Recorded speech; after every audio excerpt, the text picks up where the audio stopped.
You're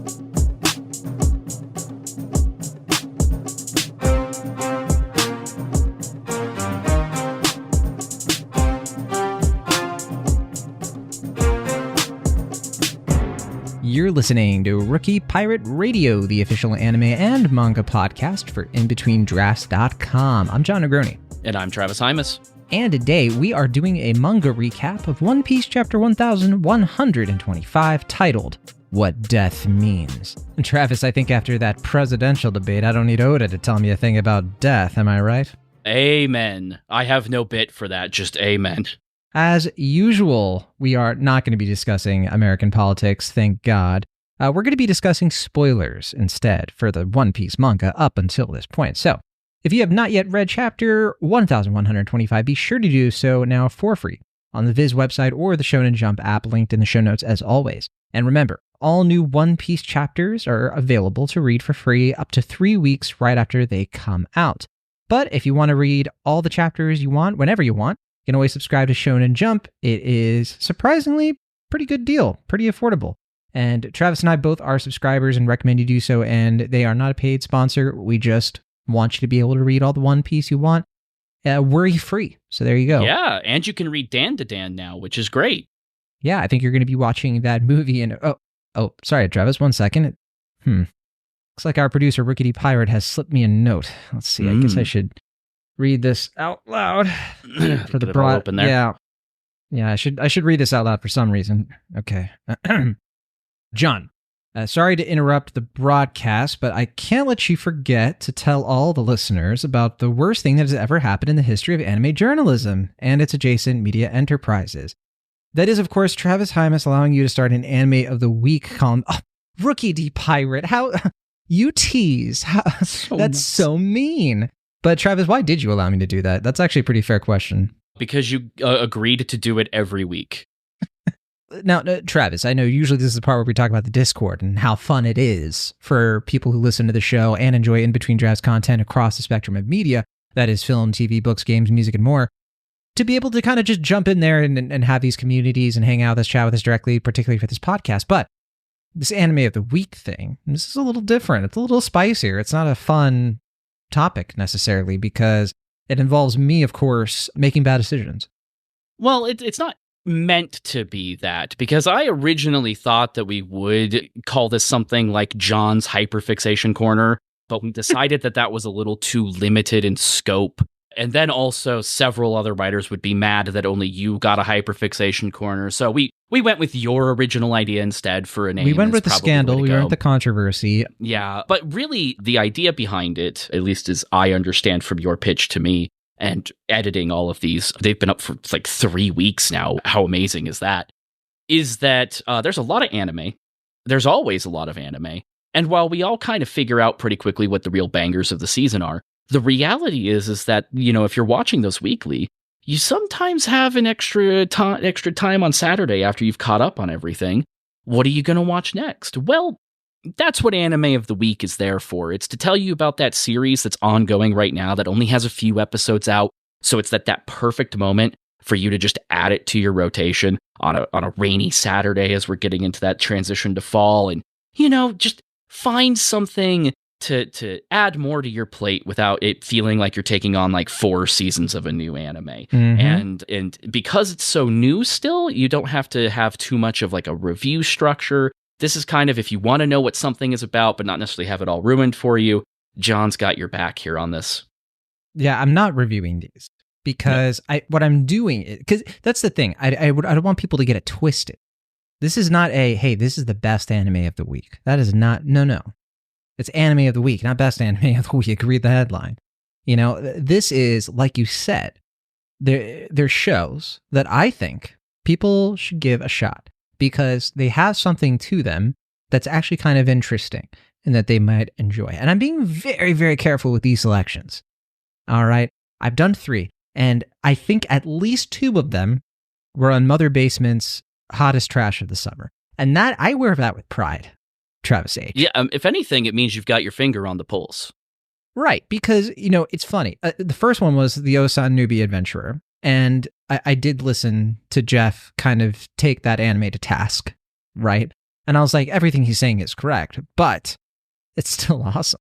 It's still an awesome. He even compared to I parry everything, and I'm like, well, yeah, but I parry everything doesn't qualify as anime of the week. It just does. So there you go. The one though that did sting a little bit was Failure Frame, because he said some dark things about that one, and I think that's the one I'm going to get the most heat for. But I am getting, thankfully, a little bit of, hey John, like, you're not the worst person in the world. For the most recent one, which is Alia sometimes tells her feelings in Russian. I always butcher the title. That one, I actually, Travis, agree or disagree. I'm starting to think maybe that one was a little too mainstream. Maybe that one was a little bit too, like... My justification is that if the Discord I don't think enough people are giving about it a chance, because it looks trash, but it's not. It's actually pretty good. It's like Love is War light, or like Junior Love is War. That's my analysis. I mean, it's. I would, I haven't watched it, but based on kind of your pitch on it and everything, and going into because we get assets from Crunchyroll for these. Thanks, Crunchyroll. Please keep sending those. It kind of struck me as like a Comey can't communicate situation, where like there's just an excuse for them to not just say what they feel beyond pride. But yeah, there is the possibility that one was a little bit kids' gloves. Again, only because the Discord actually went, oh, I know that one. Yeah, exactly. I mean, yeah. Now, I bring all this up, and I'm assuming Rookie D. Pirate brought it up as well, because I think, in the Discord, I want to be able to chat with our readers and listeners and friends directly about this sort of thing. Ali Johnson, Nae-sama, as I call her, if she wants to tease and mock me, please, I welcome it. It's an honor. But we got to do so in the Discord where everybody can see, right? Because that's only fair. Everybody needs to see my belittlement. And I have made my choice, Travis, for this week, and it's been between two. I was going to say, like, you want to give us a little tease? Yeah. You want to know what it is? Little exclusive for the listeners only. Was there a prediction? Has anyone predicted? There was a prediction. Yeah, I think you saw that prediction. Let me just pull it on up here. Let me just pull it up here, because it was sent behind your back. Oh, I'll tell you why. Way. Let's World see. premiere. I wonder if Days with My Stepsisters is next. Oh, right. It's this next one. That was a joke. I'm not going to actually do Days with My Stepsister. I have a code such that it is. No, but the world premiere, don't tell anybody if you're listening. You get to be in on the secret. But it's going to be Bartender Glass of God. Okay. Yeah. Okay. I have a case. So if you want to be ahead of the curve, that's what you need to watch before Friday. There you go. There's quite a few episodes out at this point, but yeah, it's another summer one. But anyway, that's enough John-ame talk. Let's talk about One Piece. And Travis, I think that this is going to be a recap for the ages, because we're in for it. We are in for it. Yeah, we are going to cook. I have the raws for the next chapter. I have not looked at them. So I have not looked at spoilers on Scouts the Honor site. Nothing. We are as pure as the driven snow. For now. Right after we finish this recording, you better effing believe that I'm going to be suddenly speaking Japanese so I can read the raws. Here we go. But okay. One Piece chapter 1125. Again, what death means. And cover story, kind of an interesting one actually here compared to some of the other. We've had some misadventures with Yamato and stuff, and like, oh, these kids are throwing rocks. Now they're eating together. How fun. Somebody got kidnapped. Stuff like that's been happening. Yamato's been having an adventure. Let's just say it. It's one of those things where I wish this could be the filler. But anyway. But yeah, Ogre Child Yamato's Golden Harvest Surrogate Pilgrimage, Volume 13. Can't believe it's already been 13 chapters. It feels like we just started the pilgrimage, but okay. The rebuilding of Odin Castle, and Foreman Minatomo's disappearance. So another person kind of, I think probably connected to the other thing, like the shadowy people. The kidnapping. That's what I'm thinking, is that we're starting to build out a mystery here. Yeah, there's more layers to it. Leading theory is that it's a former Kaido henchman. Makes sense, but hey, maybe it'll be something a little bit more subversive. Who knows? And Minatomo, I'm a longtime One Piece character, so I'm glad Oda always finds a way to bring it back in. The brother of a long The time brother. One Piece character. Let's be fair. Okay, Definitely fine. not a mistake on Oda's part. Definitely not a retcon. Definitely. Mm-hmm. Okay, he's missing, and Odin Castle being rebuilt, if you recall, Kaido destroyed it during the Wano arc, pretty early on in the arc. But anyway, on to the chapter proper. Okay, so the Marines are still kind of reeling from the Egghead incident. We already saw previously Kizaru kind of having his whole thing with Akainu, and so all that stuff has already happened. We don't have Kizaru in this chapter, but we do see Rob Lucci, we do see Kaku. We get this kind of interesting interaction where one of the Marines asks where Stussy is, and kind of curiously, Rob Lucci says he killed her. And Kaku is kind of behind him, doesn't seem like he's like surprised that Lucci is obviously lying here, or, you know, something happened off screen we don't know about and he did kill her. That's left up to speculation for now. But then we cut to Saturn. And I kind of glossed over that the Seraphim seem to be okay. They're being charged up, and I guess we can assume the Sea Beast weapons and some of the other Vegapunk stuff left behind is... Not all of it's been destroyed, apparently. Some of it might still be intact. But anyway, Saturn is announcing to the Vice Admirals that he's kind of coping a little bit. He's a little bit like, this wasn't a total failure. I mean, we got what we came for. You know, we got, you know, York. You know, York is, we got that Vegapunk, York. We got Punk Records. We have the power plant. We have the Mother Flame, which is pretty important, right? So he calls all this acceptable. But then he's about to keep going, and the Vice Admirals apologize profusely about this, that, you know, they allowed the Straw Hats to escape, and then they're like, well, we can go to Elbaf, we can do what we can, we'll go stop them. But Saturn says don't bother with Elbaf. And it's interesting because you almost think that Saturn's going to be like, oh, well, the failure rests with me. But no, he says that he kind of just says it was the failure to not envision Vegapunk's broadcast message. And so, I don't know, it's kind of like a half sort of admission. He would never admit failure, right? Right. Yeah, it's like circumstances, I suppose. Exactly. But yes, I'm more concerned that they weren't able to stop the message. And, you know, we do have this interesting flashback where Saturn remembers how he was telling the scientists at that time that the Iron Giant should be preserved because it represents the future, that it's going to aid the military. Big confirmation here, by the way, that Saturn is indeed very old. We still don't have confirmation that he existed during the Void Century, which will come into play later, but we do know that, yes, he is essentially seemingly immortal, ageless. And because he's at least 200 years old and he looks like he looks. Yeah, unchanging. Right. So that's basically confirmed that he's at least 200 to 300 years old. Could be older, could have been around during the Void Century. We still don't know that.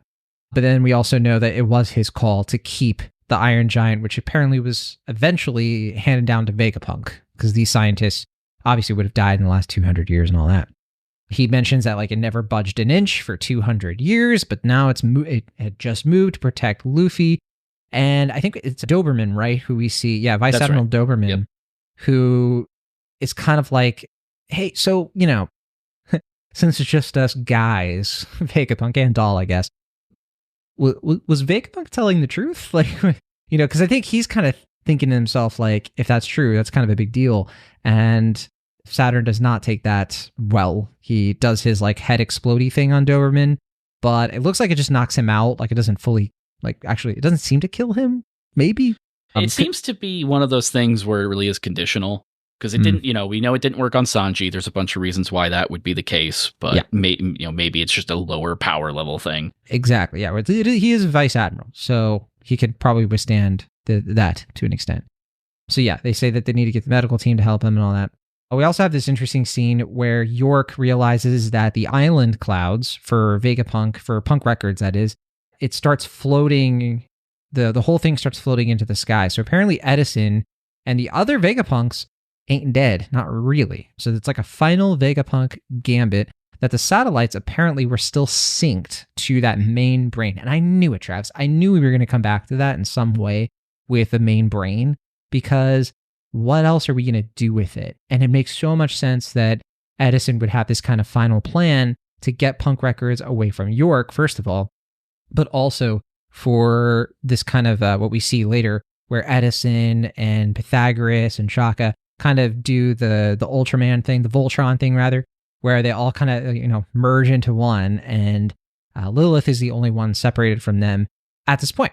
And so it's kind of curious because one thing that they don't get into here is whether or not York is going to be able to track them anymore, because she was able to do that before, but maybe that was more of a Punk Records thing. Like she was using Punk Records to track them because they were synced. Yeah, so they were synced. So if she's separated, then I'm assuming she and Lilith cannot, find it. That's my guess. Yeah, it does look like they're going to be roaming for a while. Well, at least to with area. Yeah, that's right. Kind of amazing. But yeah, we'll get to that. We cut to Sacred Mary Joa, and some of the celestial dragons are trying to figure out, like, was this true? What's going on? Where's Akainu? They're still kind of just like clearly having so many issues with the Marines, and they're trying to basically process, like the world sinking and how that might affect them. We're also seeing that the food shortage is continuing to be a huge issue, that they are not able to eat what they want. Now, they still have food, but, they don't have beef, for example. And we literally see a celestial dragon murders, a chef. So that's only going to make things worse as they continue to rebel and cause even more problems and all that.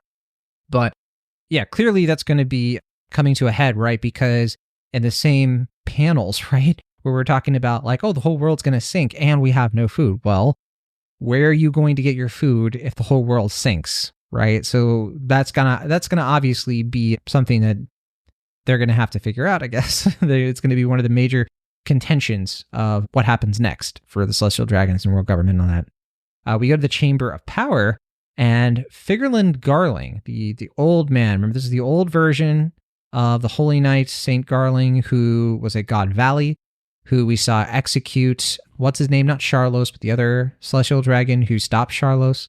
I forget his name, but he was like the judge in that case. And he kind of walks in, he's wearing a suit, which I don't think we've seen him wear before. And then the Gorosei are kind of like, what's going on? Like, who said you could be here? Like, you need to know your place. What the heck? But then Garling says that York is from now on going to be his direct subordinate, and he is now the godhead of science and defense. And so the Gorosei start to kind of realize what this essentially means, and he is now Garling, promoted to one of the Gorosei. He is now an elder. And so this is a huge revelation for how the Gorosei works in terms of where they come from, who they really are. Clearly, they are holy knights or celestial dragons to that extent, who have been promoted and turned into these like supernatural immortal beings by Emu. And that is confirmed, which I know you and I have been saying this for a while, seems to be the prevailing theory about how their powers work. Doesn't seem to be an isolated devil fruit situation, because Emu is able to murder Saturn from afar. So Saturn literally it's like the life is being sucked out of him. It kind of seems to be like Emu is using some kind of devil fruit or something like it to reverse the effects that it has on Saturn himself. Because whatever it is, like maybe it's literally a matter of him taking away his immortality. But Dahl is kind of watching and being like, what's going on with you? They're trying to figure out how to help him, but it's just way too late. Saturn melts into a skeleton, and it's pretty messed up. Emu literally says, why did you allow Joy Boy to mistake? He tries to argue, like, I had no idea that Joy Boy's powers were so nebulous. It's like, okay, dude. That kind of tells us, essentially, that if he doesn't know how Joy Boy's powers work, then he probably wasn't there during the Void Century. Or, it's hard to say. It's still possible he was there. He just never met Joy Boy or was aware or saw that stuff in person. But this heavily implies that he came along much later. And many of the Gorosei as well probably did. So that's it for Saturn. Saturn is gone. He is dead. And it kind of makes sense, since we did have Bonnie. Like, Bonnie had her moment where she got to get her revenge and like punch him down and all that stuff. And this is that closure. And the thing that I think we both were pushing for a while was like, okay, one of these elders gotta get got. Because we talked about it, but we also talked about like the kind of death that would need to be narratively satisfying for the audience is not the kind of death that our Straw Hats deliver, right? They're not executioners.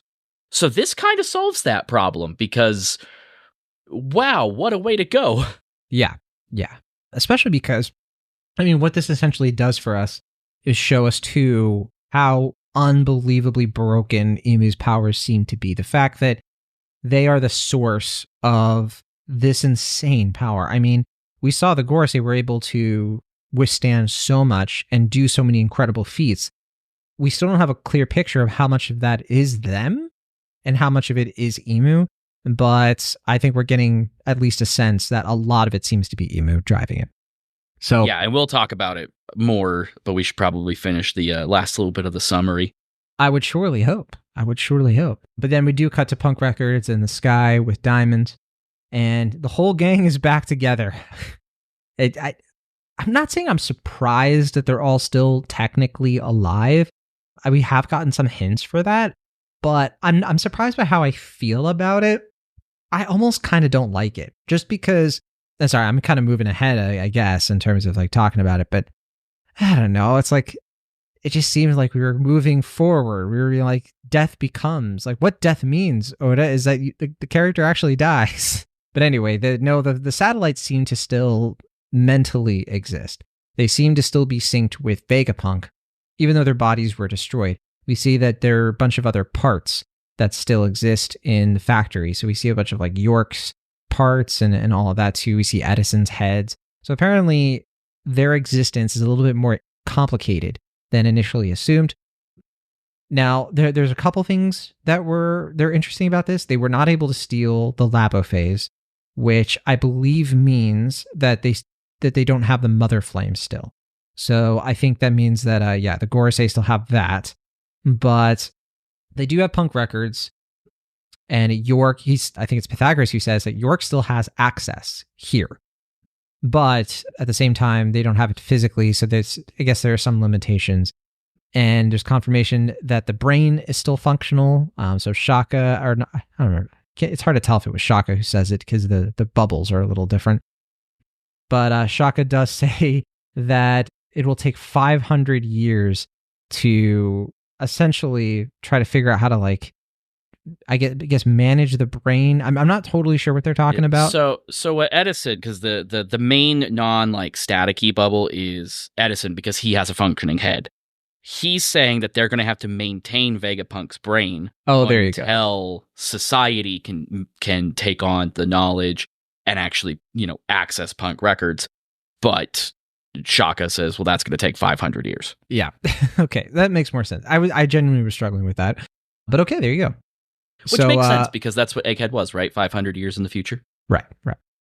So we do see the new sort of Vegapunk android. It kind of reminds me of like the Inspector Gadget toy from McDonald's, where it's just a bunch of parts put together. Oh, I loved that goofy thing. Yeah. It's Shaka's body and Atlas's arm, Pythagoras' arm, Edison's head.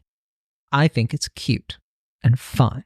And then we get this call to Witheria, which is fantastic because we've been talking about Witheria and all that stuff has been obviously pretty relevant to what's coming next because of these big world shaking events. But then as we start moving toward the end of the chapter here, we go to the Kamabaka Queendom where the Revolutionary Army is, and they are kind of decompressing as well from the big news that, well, first of all, Koala remarks, that there was a massive war during the Void Century, the use of ancient weapons during that war caused the world to sink and all of that. I think they're putting two and two together, probably with Lelucia, since they have, Sabu who directly witnessed what happened there. And there's also something kind of interesting mentioned here too about whoever manages to seize the One Piece and become king of the pirates will have that power at their command once more. So this is kind of an interesting thing because I think we've speculated that the One Piece and the ancient weapons are kind of connected, but for some reason, the Revolutionary Army is under the impression that you have to be the king of the pirates to have that power. So put a pin in that, I guess. Apparently they know something that the average One Piece reader doesn't. Or maybe something else. I'm not sure. I think they're extrapolating from Vegapunk's message what they can, right? Yeah. Because he talks about the ancient weapons, he talks about the war, and then he basically says that the key to all of this is what Roger found at the end of the Grand Line. So that's kind of the implication here, is that whatever it is the key to this war, and since basically everybody who is not named Monkey D. Luffy zeroes in on the ancient weapons, that's kind of the connective tissue for all of that. That doesn't necessarily mean that that's the case because, well, Luffy isn't interested in the ancient weapons. He's been asked That's why I was directly. confused, though, because I thought maybe I'm just forgetting that part of the message. Because for some reason, I just thought that Vegapunk was being more vague about it. Well, that's vague, why they're they're extrapolating, right? Is that the One Piece is kind of the definitive. It's not go get the other ancient weapons is not the plan. The answer is go get the One Piece because that's going to be the key to whatever the end of this is going to be. So it's kind of just an attempt to, I think, get the revolutionaries to a place where they are going to be potentially in the way of the race for the One Piece as well. Right. They have to be involved. Right. Yeah, because, Sabo points out that the Celestial Dragons are at the highest elevation on the Red Line, so that logic checks out on this situation being valid. Even Ivankov mentions like Tequila Wolf, Vodka Wolf, Rum Wolf, Bourbon Wolf are all mega structures that they've been constructing, apparently like knowing that this would happen. So very interesting too, because I know Tequila Wolf has been brought up, but I don't remember Vodka Wolf and the other ones. These are all new. Yeah. This is all. So, I mean, now had Oda revealed to us that there were 4 of these way back, we probably would have figured all this out. Like, could you imagine if we had for 10 years the ability to go, why are they building 4 massive bridges? Why would they do? We would have eventually probably patterned out a lot of this. So it's kind of funny that that's just been really simple information he's holding back. I also love Ivankov just continuing to do their best teching impression.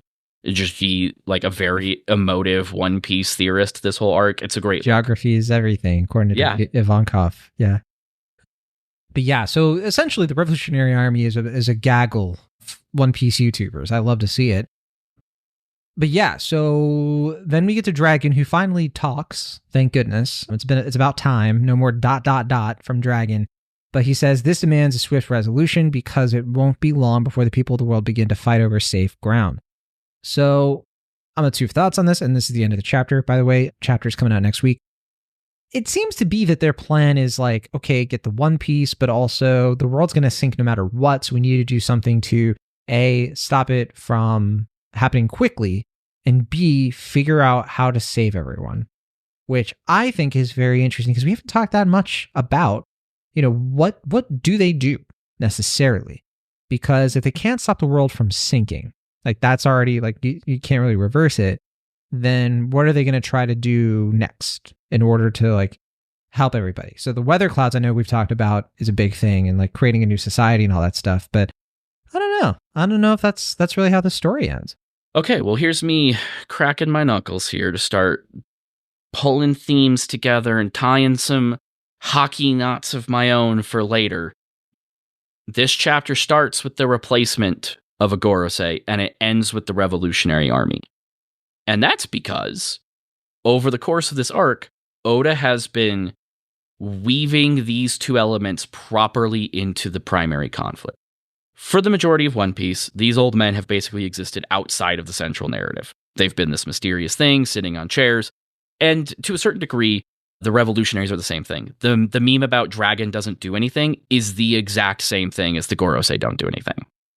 So, as a way to kind of build that bridge, we have had the introduction of things like Garling, the Holy Knights, which feels like a bunch of stuff that just came out of nowhere, just added to the thing. We've talked about how the revolutionaries are prepping to go to battle with these guys, that it's going to be a whole thing happening on the side. But it's not, because the entire thing was set up to put Garling in the Gorosei, bring them directly into conflict with the revolutionaries, because now the warrior godhead of science and battle and all that jazz is also the guy who leads the Holy Knights. bada bing, bada boom. There's, we have our direct fighting force for the Gorosei. We have the revolutionaries now directly invested in the One Piece as well. So now we can really start, instead of having to do multiple big, massive resolutions to things to set up these last little bits of the story, we can really start layering these into the final building blocks of the story. We don't have to resolve this and then go to the next bit. Oda is kind of prepping this big layered cake to start digging through. So it makes a lot of sense that this begins with Garling taking power and it ends with Dragon presumably now finally taking some action himself. And he's a thoughtful guy.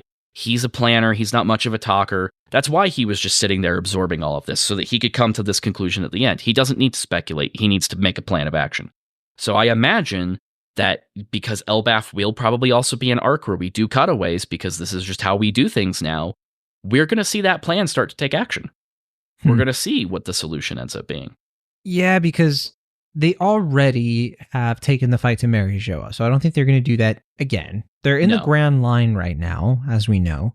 So the next step, I guess, is going to the New World and getting involved in the war, the road to Laugh-Tale, the road to Lodestar, whatever it is. And that's going to take some time. They have to mobilize their forces.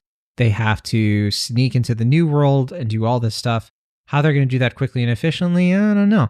But we probably have an arc to kind of hold us over until some of those pieces get together there. Yeah. But and we can do that now. Yeah, Travis, I've said this multiple times since it was looking like Egghead was wrapping up, which it seems to be. Like we're in the post Egghead arc, I guess. I'm not sure what we're going to quantify it as eventually, but I just don't. It feels too easy. It feels too easy, Travis. What do you mean? Going to, I just feel like the Elbaf stuff. I know I keep saying this, and then maybe this next arc we're going to be on, the next chapter we could be on Elbaf. The spoilers are out, so people might even know and are listening to me say this and be like, John, you fool. But I just have this feeling that something is going to get in our way because it just feels so easy to go right to Elbaf right now. It's what the characters want, and I'm too cynical, I guess. I get what you're saying. The only thing that I would point to is the idea that getting to Elbaf is not necessarily, we're getting to Elbaf and then a bunch of answers are going to come and we're just going to have a jovial time. I do think that there is some form of conflict waiting for us. And it'll probably happen the second they get close. We still don't know what the situation on Elbaf is politically, socially. This may be, it feels kind of weird, but this may be Oda trying to do one last kingdom arc on the way out, on top of everything else. We still don't have a Kid resolution, for example. There is still the possibility that we run into Kid on the way here. We ran into Bonnie on the way here. To your point as well, we do have to resolve the Bonnie situation. We have to resolve the Lilith situation. We have to resolve the Kuma situation, right? So there are still things that we could be doing on the way there that we might just close the actual arc fully with. That is entirely possible. It is literally possible that they fish Kid out of the sea on the way there. That would be hilarious, actually. It would make at least one person I know very happy. But there's a bunch of little things that could complicate this. You're right. I think at the same time, though, it would be kind of cruel of Oda to do this at this point, to be like, we're finally doing Elbaf. We've resolved Dorian Brogy already. They're going to be here for the ride. Saul is here. There's a lot of emotional catharsis that has just been building up for a really, really long time, especially out of Eni's lobby, that we could really stand to get some resolution on. And maybe that's just the best, because it's when we really start kicking up the fire again, we may not stop until the end of all of this. I don't know that we slow down again. I don't know if it ever gets this easy again. Yeah, because I feel like, doing a gut check of everything, we now see that, all right, so the Vegapunks are flying away. And so that's kind of moving into its own thing. We got this check-in with the revolutionaries. To your point, we still have check-ins to go with the other Yonko, right? Mm-hmm. So Blackbeard, not sure where he is at this point. We don't know if he's going to go. We know that he beat Law and everything. We don't know if he's going to go to Wano. We don't know if he's going to go back to Hachinosu. It could be anything. We don't know if he's just going to go somewhere else. he could run into Shanks, but that seems a little bit early. And speaking of Shanks, I think we're not going to have him run into Luffy. Pretty clear that since he and the giant pirates kind of already left Elbaf and all that stuff splintered off, that he's headed somewhere else, but we have no idea where he's going to go. Your guess is as good as mine. Then you still have, you have a Weevil, you have the Marco thing. We haven't checked in on that in a while. Not sure if that's going to play in anything for a minute. And then you also have the Cross Guild. The Cross Guild is where I really have my attention. Either the Cross Guild being involved in the next arc, either going to Elbaf or causing some problems on the way to Elbaf, or I could easily see the man marked by flames or something related to that kind of revealing itself or causing a complication, because we need to get to that. And I'm either that stuff needs to be hinted at early, or it's something that they learn about at Elbaf, I guess. But the thing is, if the man marked by flames is related to Elbaf, then that would mean Shanks knows about that, which means Shanks, I think, has basically all the poneglyphs, if that's the case. Because that's the only one he's missing, isn't it? He just got the ones that Kid had, which are Big Mom's and Kaido's. Sorry, I know we went over this already the other week, but he has those two. And I think I guess he doesn't. Oh yeah, he would have Zoe, wouldn't he? Because we don't know actually. I think Law gave that to Kid as well. We have been going back and forth over and over again on whether or not they gave Kid Zoe. I think they did. But did they? Because Kid said they only needed one more. That's kind of the implication, but that isn't to say that they didn't get it elsewhere. So that's what I'm thinking, is that if he had 3 and Shanks just got those 3 and the man marked by flames is related to Elbaf, Shanks has got this in the bag. He can just go. He's on the way. So something would have to happen to Shanks, I guess. A Blackbeard situation. Can Shanks read them? We don't know that. We don't know if he has somebody who can. We know that that's still an issue. Blackbeard who would he try needed to find? Somebody. Good question.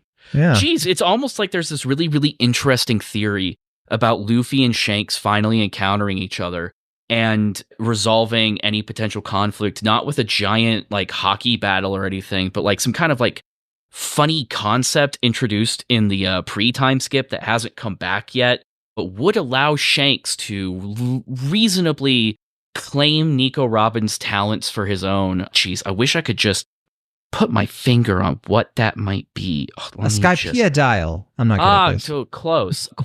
Oh, what was that? Oh, yeah, it was the Davy backfight theory, the thing that people have been going back to over and over again. Which, by the way, we don't know if Foxy's going to show up any second. We've seen him now, so that somehow sounds like fair game. To be fair, we didn't know that he was Elbaf? Yeah, maybe, yeah. I mean, Foxy got at least into the Grand Line, so that makes him better than Don Krieg the first time around, right? So, Don Krieg's there. But again, that's one of those things where, if that Davy backfight theory pans out, that is a completely reasonable reason to do so, is I want Nico Robin. That's why the Cross Guild would go after Luffy and the gang, too. Sure. Because they have the poneglyphs they need, and they have Nico Robin, so it makes sense to go after them. And I think that they would perceive the Straw Hats as easier to deal with than Blackbeard. 100%. Well, and they also don't know that Blackbeard has pudding, too, huh? Two out of the 3 of them have a bone to pick. I mean, if we're being honest, Mihawk probably at this point also has a bone to pick, but... Did Kaido have anybody on his crew who could read them? Not to my knowledge, no. I think that's one of the things where... He was at Wano. Well, so that's probably a factor in this. But it's also arguable that Kaido didn't even know there was a poneglyph there. And he wasn't even motivated to go get the One Piece. None of them were motivated to go get the One Piece. None of them actually, once they got settled in where they were, they kind of just settled, right? It wasn't until... I disagree. I think that they were building huge armies to eventually get the One Piece. But they were more focused on defeating each other. Correct. It was a stalemate. So there wasn't actively... So that was kind of a, screw it, we'll figure it out later. Now, that being said, Queen and King were on Kaido's crew, and Queen being a scientist related to Mads, being kind of, related to Frankie, you're right. Well, don't even... oh, God, don't even get me started on that right now. But as kind of a higher tier, scientist, it would make a lot of sense that maybe that's something that he's leveraging. Also, King's Lunarian descent. Maybe there's something that we don't know about there. Maybe King might know a thing or two. Yeah, maybe. That's a possibility that those are two factors that were playing into it. Or again, Kaido being basically bummed the heck out once Odin died. It just kind of killed any momentum. Yeah, I think part of it was that nobody knew where the fourth poneglyph was, right? So that was part of the stalemate. Because it was moved. Yeah. Yeah, so like nobody knows where it is. And so I think that Big Mom and Kaido were preparing. I think Whitebeard was the more content one, who was sort of like, I'm going to kind of exist as a buffer, right? Until red-haired Shanks can kind of inherit, the title as Yonko who doesn't suck. And then both he and Shanks have just been kind of biding their time, while Kaido and Big Mom have been busy essentially like racking up their forces. Kaido's whole motivation was, I'm going to have like this massive devil fruit user army. The smile stuff, that's why he had that plan. That's why he took Wano and all that. And then for Big Mom, her thing was like, I'm going to have so many kids and they are going to be spectacular. But, that part of her motivation was like, I'm going to unite all the people of the world and all these races and everything. And to her, that was like, that's how I'll become king of the pirates. I'll have so much power that I will be able to overwhelm the other Yonko eventually if a poneglyph does reveal itself, I'll have the forces, I'll have the army, I'll have the power so that no one can defy me and I can go get that poneglyph and go get the One Piece. That's how I reason it. And I think that's the situation we're kind of in now, because as soon as the poneglyph reveals itself, all hell is going to break loose. That's why I'm kind of thinking like, however we get to that island where the last poneglyph is going to be, or, if it's on a ship, whatever it is, I think that it is going to be some kind of God Valley Part 2. I think that it's going to be some kind of unbelievable, like everybody is there, everybody is interacting, and it's going to make Marineford look, like kindergarten, I think. And that's what I'm pulling for. But of course, it's One Piece, so I'm obviously going to be disappointed eventually. I mean, come on. It surprises you. That's all. It just surprises you. Garling is now one of the Gorosei. Yeah. Red hair Shanks, who is almost certainly his grandson. I guess either his grandson or his son. Hard to say for sure. I thought we were leaning towards son because he was pretty young in God Valley. Yeah. Yeah, he wasn't that old, I guess, in the God Valley incident, and Shanks was a baby. Yeah, so, I mean, that's where right. he was found, right? So yeah, it's supposed to line up. He just looks so old.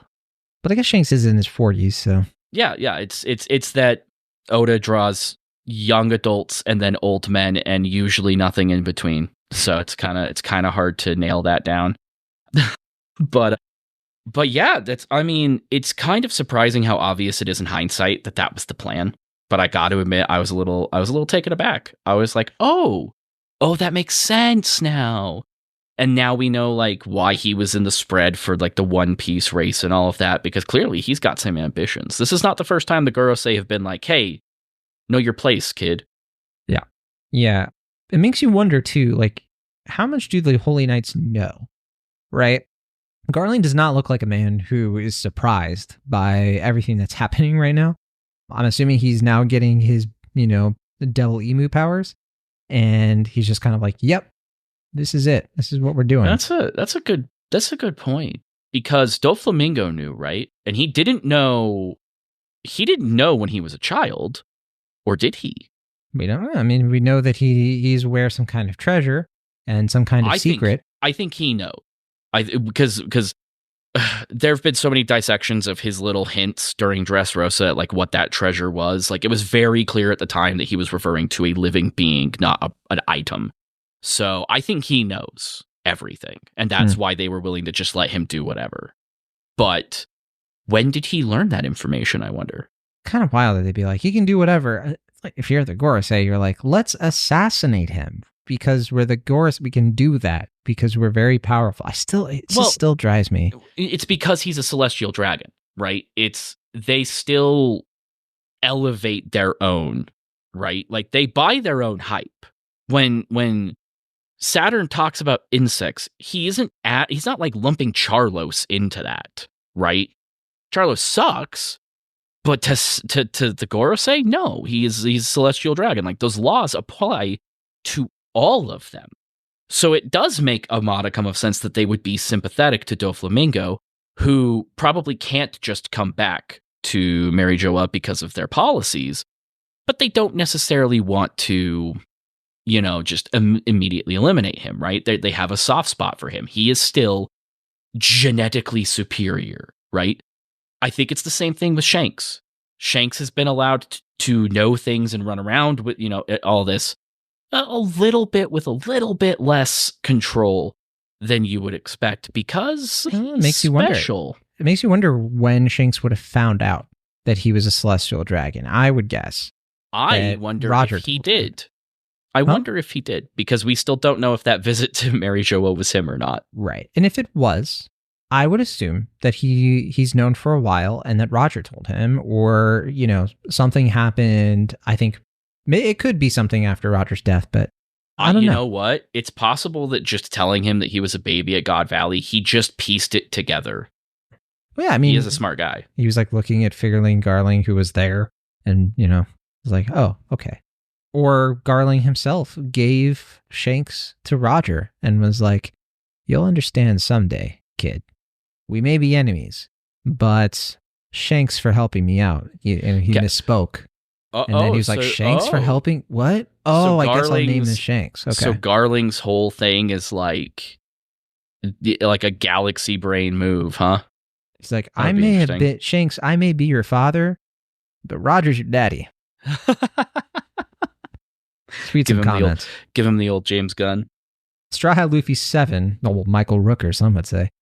Straw Hat Luffy 7 said, man, I can't wait to see Dragon do something. You and me both, brother. Ryu Slayer said, it looks like my theory that I started developing during the first reveal of the weapons is correct. The One Piece is a weapon of sorts. Perhaps it's the weapon that takes all these ancient weapons together and makes one piece out of them. I would see that people have been speculating that the One Piece is some kind of weapon for as long as I've been reading it. I think that very early on, people were like, oh, the One Piece is going to be related to, terraforming the world, basically, in some kind of way. And I don't know. I still think it's one of those things that feels easy, but also putting the ancient weapons together and making one piece out of them, not the worst thing I've ever heard of, Travis. I mean, I could see it. I'm still very firmly in the simple is good methodology, because again, this has to be something. It just has to be simple. It just has to be simple. But there is the other side to it, that maybe it really is something that Luffy has zero interest in, and that's how we get like Buggy is the king of the pirates at the end of this or something. And Luffy doesn't actually have interest in it. He just needs to have his hand on it long enough to count as king of the pirates. Yeah. Maybe our trip to Elbaf will enlighten him on some things, and maybe he'll come around to it, where it's like a means to an end. I don't know, but I still feel in my heart of hearts that the One Piece has to be something that means something to Luffy, which throws out a lot of the more complicated, technical, Luffy doesn't want the weapons. So it can't be just the weapons. There has to be more to it. Tagahanga said, another thing.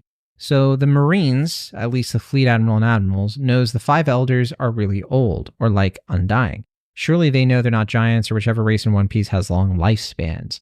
This is a good point. Yeah, I think that Admirals and up kind of know the deal. They kind of know that these guys are basically immortal because they don't just show up anywhere. And I think that people probably understand that the Five Elders have something kind of weird going on. That said, I mean, we still don't have a good idea of what celestial dragons think of the Five Elders, and we don't really, people don't really talk about them that much outside of Mary Joa. So it does seem more like a title. So and here's this the thing. confirms it's just a title, So here's the thing, since you made the joke about the debate at the beginning, I used to think that the Star Wars prequels don't make any sense, primarily because it seems completely irrational that the Jedi are this mythological thing in the span of a single generation. And what I have learned through growing up through the past 2 decades is that it's not that hard to completely goldfish brain radical things. And so when you consider that, one, the Celestial Dragons do not seem to give literally a hoot about anything, and it takes being a good person to be executed under their law, I don't think that there is a point where they really truly ever engaged with a need for themselves. They've never probably questioned who was in charge, because to them, it's them. Who cares who's sitting in that room? They're one of us, and we get to do whatever we want. They're bureaucrats. They're just handling a bunch of stuff we don't want to worry exactly. about. They don't care. They just know that they're, the genetic thing they want them to be. And if the Gorosei outlive all of these people who don't care, then those children are just going to grow up also not caring and just going, oh, they're kind of old. And I think that applies down the chain. If your entire job, like if the entire explanation is do not ask questions, just do what you're told, these people almost never leave, then, I mean, let's be honest here. That's a part of why this is so easy, is just it's a system of destroying any kind of curiosity and any kind of evidence that there is anything weird to question. They've been basically gaslit into being like, don't ask why these old guys are still alive. Don't even worry about it. And yeah, I mean, even just what Saturn did to Doberman kind of highlights that. That being said, we didn't talk about this, but I do want to quickly highlight it. There were 8 conscious vice admirals in that room who heard a man with great authority. They heard his final words, and his final words were emu. Yeah. Which sounds like a bad, like one final screw up on Saturn's part. Well, and emu's part, right? And just because he didn't have to do it like that. But also, I mean, just think, like, emu is a child theory confirmed. Sorry. If we're talking about like Marine Civil War, those vice admirals are looking mighty motivated to maybe not just go along with things based on what they just witnessed. Saying. I mean, we do ultimately have to get our not all cops arc from Oda here, just because Kobe continues. That one's mostly for Allie at this point more than it is for me. But like, we are eventually going to have to do this, and yeah, some admirals having an indication that some stuff has gone terribly wrong that's not nothing. That's the other thing that could interrupt the supposedly smooth path to Elbaf. Marines. There are a bunch of Marines around at the moment, so just saying. I mean, that's true, but they were also like specifically ordered not to do that. I guess. And there's still a lot of political issue, right, with just going to Elbaf. Like half the problem started when Rob Lucci disobeyed orders and fought Luffy. By the way, how about that reveal that apparently, what's his face, Guernica, is stronger than Lucci? How about that? According to the Viva card. I mean, that kind of checks out. Because interesting. I kind of underestimated him, honestly. I mean, Guernica disabled Luffy long enough to get him killed, and Lucci couldn't do that. So power scaling rules. Drake was kind of able to go toe to toe with the guy. So maybe we're underestimating Drake. I think that's where I kind of was a little. I don't know. I think Drake probably has been holding back because he doesn't want to be that notable, right? Doesn't want to like. It's taken a long time for people to figure him out, and I think there's a reason for that. Weaver 33 said, "Need one of those York parts for science." Weaver 33, come with me right this way. This is jail, and in you go. Yep. But hey, another obstacle, by the way. We still have another supernova. We still have Mad Monk, who could cause some problems. When's he going to show up? I don't know. Kenshin that's Goku. Kind of the last one. That's the last one that we need to pay off. I know. Kenshin Goku said, "You think they're going to blame Saturn's death on Luffy? I mean, there's no way the world government can keep this a secret. Too many eyes on this. All those fleets, plus the vice admirals, would have to stay quiet." I think that's an interesting point just in terms of like, how do they explain Saturn's death? Part of it will probably be like you're saying, Travis, who cares? Like, I think people have I think it'll just be a straight up lie. I think people will say Saturn retired. No, Saint Saturn never existed. Okay. If you can say an island never existed, why not a man? Sure. Well, fine. It's that never easy. existed. And it also, the only reason that I don't think that this is going to be a widely reported thing is because Katarina Devon. Why intentionally write all of that just to make that basically pointless. That's true. Yeah, good reminder. She can impersonate one of the Gorosei still. Yeah. So, because we know she can impersonate people who are dead. So, I mean, that's still a factor. That has to mean something. So trying to tell I me don't think Absalom is dead. Oh, John, I got some news for you. He Good didn't news, go to jail like that last comment did. Homerman76 said, dang, so it really is a demon's contract. That's a really good way to put it. Demon's contract, selling your soul to the devil. This is the Faustian bargain, all those terms. Yeah. Because that's essentially what they're doing. I think it would be cool then to see Garling sign this devil's contract or do something equivalent to that, so we could get an idea of how it works. It doesn't have to happen right away, but it would be kind of cool if we got that scene. You know what I'm saying? So like, it shows us how a Gorosei becomes a Gorosei, right? How you wish upon a star. That would, I like that. That's a chapter title when they do it. That's pretty good, actually. I think that is a good way to kind of roadmap that, because we are going to have to explain this eventually, right? Like, we're going to get the big Oda text box actually telling us what this thing is and all that, right? Eventually. Mm-hmm. Pikeman said, wondering if only the celestial dragons can be made into elders, and that is the only reason Emu keeps them around.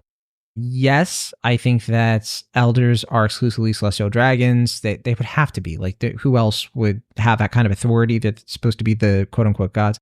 In terms of why Emu keeps them around, I think that's still a mystery. I think that there's still something to that. It could be as simple as they just want some kind of infantry, some kind of denizen that they control and hold above else, but we really don't know the full connection yet, honestly. I think it's it's the obvious one, right? Like, they believe it. Like, I know a lot of people have like, Emu is the sea goddess or god themselves, and all this stuff, but like, it probably really is Saint Emu Nerona. Like, it probably is one of the kingdom guys who just outsmarted and outflanked everybody else. Like, it doesn't have to be Kaguya at the end of this, I guess is what I'm trying to say.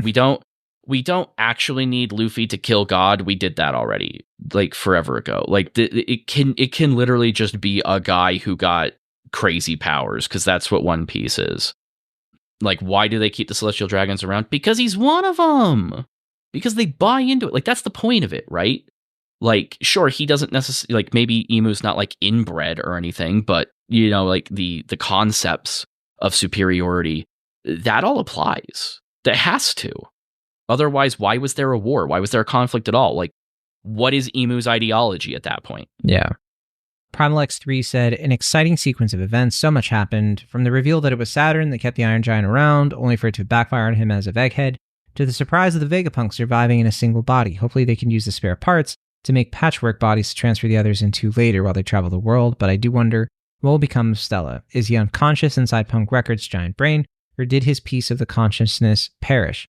I was flabbergasted when I saw Figerland walking into the remaining elders and causing them to be offended at his lack of etiquette, only for him to reveal he was a new elder, and that whole scene where Saturn loses his immortality and turns into a skeleton, and the reaction of the Vice Admiral's really shocking turn of events. I really like seeing the scene with revolutionaries. I really can't wait to see Dragon in action when the time comes.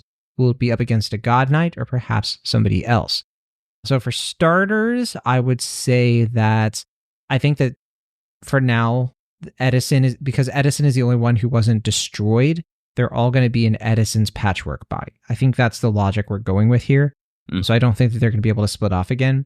As for what becomes of the Stella, I think the Stella is still dead, but the brain still is functional, because we saw that even though the heartbeat went out, the brain was still able to communicate. Yeah, because it was disconnected from his head long ago, so it doesn't need his body to operate. Right. So in that sense, I think that's what is able to keep the satellites functioning, is my guess. And as for, what happens with Stella there, I saw there was another comment down the line, I think from Lionblade, talking about this, that maybe the Stella is more inside of Lilith's body, and that's why they don't have this character, like we don't have the Stella, we don't have the old Vegapunk here. Maybe old Vegapunk is in Lilith. I don't know. I think Lilith's still going to be able to communicate with them, though, because we kind of got a hint about that last time. Yeah, if York can access punk records, then Lilith should also be able to, right? Unless what Atlas did was permanently disconnect her, but that seems, especially since this was the plan, right? Like the big reveal, that feels so disjointed, because then what are we doing with Lilith now that we know this? Like, Lilith escaping with the Straw Hats made way more sense when she was the only survivor. But now what? Now Lilith is kind of like their emissary, their sort of resident traveling scientist who's on the ship for a big old, research expedition, right? It'll be like the end of all those One Piece anime episodes where she wants you to donate to the research fund, right? Well, maybe that research fund is still going, Travis. I mean, they did say that they didn't have any money, but but they can travel now. So it's like, I don't know. It's either there's something specific Lilith has going on differently from the other satellites that we, need explained, or Oda liked cute girl again. So, I mean, it's not impossible. I mean, if York has fans, but I mean, come on. Lionblade had another comment here, said, I was personally hoping that the good guys would be the ones to permanently deal with St. Saturn, but then again, it felt karmic seeing Emu destroying Saturn, who made himself look superior to too many people. York and the world government losing punk records felt good to me and was a good victory for the good guys. Also, I don't blame the Vegapunks for wanting to get rid of York's part. That's actually a good idea, in my opinion. Yeah, I agree with that. Yeah, I think you touched on this too, but that's another nice little wrinkle to add to it. Saturn was so arrogant and was so like, you're all insects, you're all meaningless, but when it came down to it, dude went down like a little bitch. I mean, let's just say it. Sorry for the cuss, but that's what happened. It took like a stray thought for Emu to strip the guy down to his spare parts. So, good riddance to him. Yeah, there's no loyalty there at all. Only goes in one direction. Adams K0 said, one of the running theories about the Elders and Emu are that they're satellites like Vegapunks, just through some other means or using ancient tech to establish similar bonds. As such, Emu might be conferring their immortality in the same way that York is able to eat, drink, and excrete in place of the other Vegapunks. So, Emu might have just cut the line and let time catch up with Saturn. Also, this makes things complicated for Catalina having copied Saturn's appearance. Will it still be left in the command hierarchy? Will word get out about his demise, or will they keep it under wraps, allowing her to still impersonate him? So yeah, Adams K0 is way ahead of you, Travis. But on that first point, I mean, I think that it is kind of interesting that, like, what if that's where Vegapunk got the idea?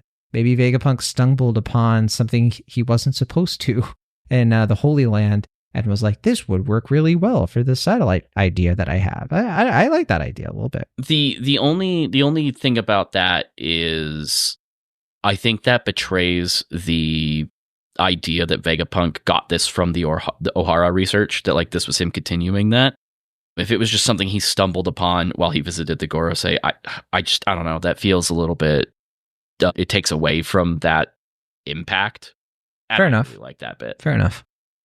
Yeah, and then as for the Catalina thing, yeah, great questions. I guess we're going to have to wait to find out, particularly with the command hierarchy thing. I think that part is something we still haven't really gotten into yet. I think, honestly, that's where it's going to be the most important, because who can change that?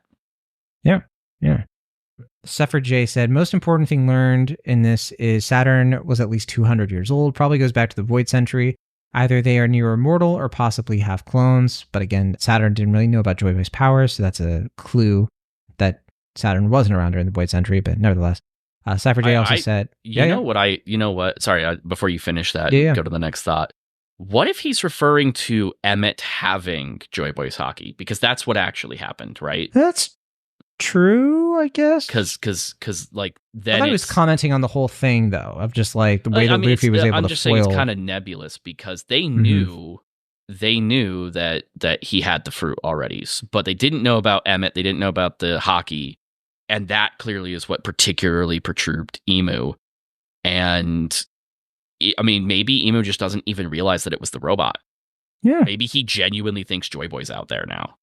I don't know. Yeah, that's tough. I don't know if I fully jump into that, but Cypher J also said, I also think the place Kuma sent Robin during the time skip will become important. With the planet flooding, the bridge over the ocean to who knows where can be used to keep people from drowning.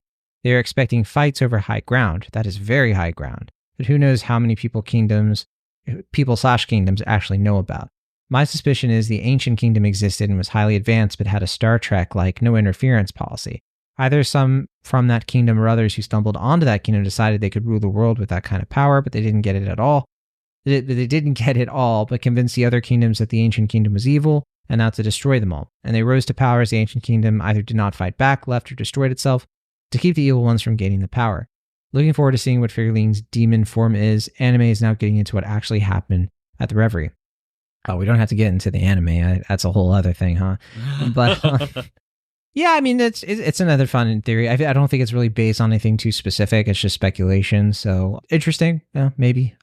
Yeah, not a lot to really bite on yet in terms of, where are all these fights going to happen? Are they going to be for the high ground? I think that's a good call in terms of what the Revolutionary Army and what all these people are going to do. They're going to war on Mary Joa. Basically, Mary Joa is already under siege, right? So there's going to be, I think, a lot of, comeuppance for the world government in that respect. And it's about to get insanely chaotic. So there you go. I mean, they said that it was going to turn the world upside down. Yeah, quite literally and figuratively at the same time. Soul Thievery said, the 5 elders were called that for several reasons. This and the last few chapters give us better estimates of Emu's age, old enough to have met Joy Boy, but not old enough to have met Nika.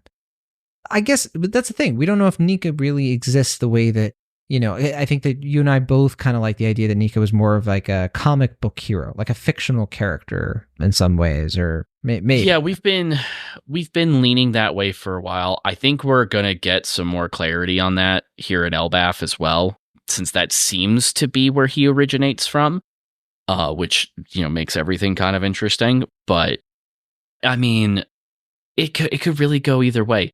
When we say, when we talk about Vegapunk saying that the devil fruits are like these manifestations of wishes on a star, wink wink, that people dreamed for, was Joy Boy dreaming of being Nika? Was Nika dreaming of being a cartoon character? Like, how far back does this go? How does that work? I'm still not even fully sold that that's actually the devil fruit origin.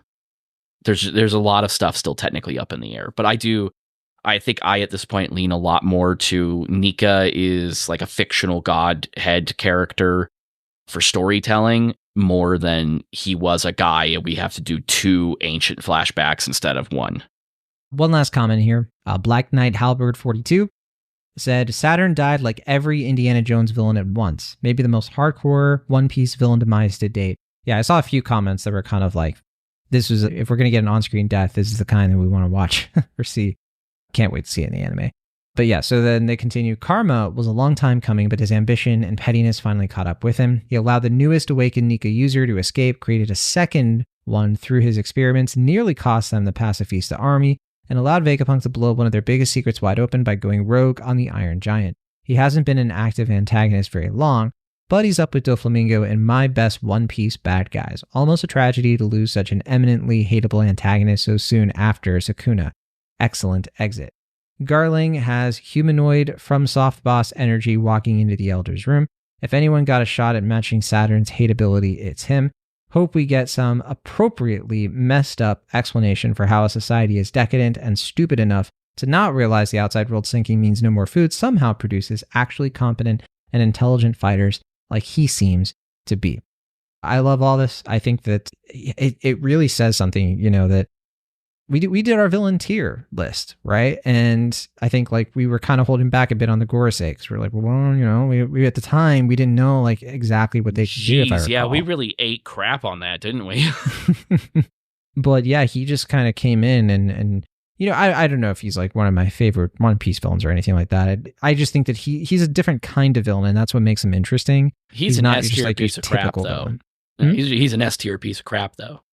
Yeah, in terms of like how hateable he is, 100%. And yeah, happy to see him gone. That is for sure. And I think Garling is going to match that too. I was just thinking today about like Garling, especially being like, is there going to be that kind of confrontation between him and Shanks at some point? I guess it would make sense because they're related, but I don't know. This is One Piece. You never know. Yeah, one final question on that. Do you think he gets the same demon form or does he get something new? the same demon form? Like, does he turn into an Ushioni now? I do want to know. It's tough because I feel like it would make more sense for it to depend on the person because they each have these powers that feel so them. But at the same time, that's what I feel like too. Like they're so designed specifically for like their bodies. And would Oda ignore the ability to do this one more time? If we had more time, we could debate, unfortunately, whether or not this is wizard's magic or devil fruit stuff, because that's kind of what it comes down to, isn't it? Yeah, I think you're right. Yeah. But okay, that's all we have for this Rookie Pirate Radio. A bit longer. There was a lot to get here. We'll be back soon, of course, for 1126. I'm actually going to go read it right now, and the Raws at least. And I am a little nervous because I feel like I'm about to eat some crow. But we'll see. We'll see. I'll let y'all know in the Discord live how that's going. But Travis, Simus, thanks for talking to me about One Piece. It was the time of my life. I'm glad to hear it. Thank you for everything that you do, including writing Anime of the Week for Friday. Wow. One more plug. We got there.